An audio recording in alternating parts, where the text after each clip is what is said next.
ዋትስአፕ ጋይስ እንዴት ናችሁ? ዛሬ አዲስ ስለወጣው ኪሜራ ኢቮ 30 ላይ ነው ነገራችሁ። ይሄ ልክ ሌላ ጊዜ እንደሚሰሩት የኪሜራ ኢቮ 37 አይነት ሬስቶ ሞድ አይደለም። በጣም ልዩ የሚያደርገው በጣም ብዙ ነገር አለ። ሶ ተከታተሉኝ። የመጀመሪያው ልዩ የሚያደርገው ነገር ኢንጂኑን የሰራው ኮኒግዜግ ነው። ትዊን ተርቦ V8 ሜድ ባይ ኮኒግዜግ ነው የሚለውና ሪር ዊል ድራይቭ ነው። 1000 ሆርስ ፓወር እና 1200 ኒውተን ሜትር ሶፍት ቶርክ እና ማኑዋል ጊር ቦክስም ይኖራል የተባለ ነው። ግን ያው እንደ ገዢው ስፔሲፊኬሽን ይወሰናል።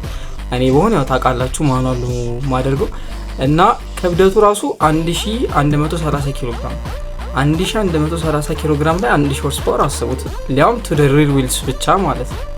እና ሜይንሊ ማውንቴን ላይ ሬስ ለማድረግ ፎከስ ተደርጎ የተሰራ ነው። አዲስ ኤሮ ነው ያለው እና በጣም አግሬሲቭ የሆነ ሴትአፕ ነው ያለው እና ደግሞ ለፌራሪ F40 ተቀራራቢ ነገር የምናገኘው ይሄንን ነው።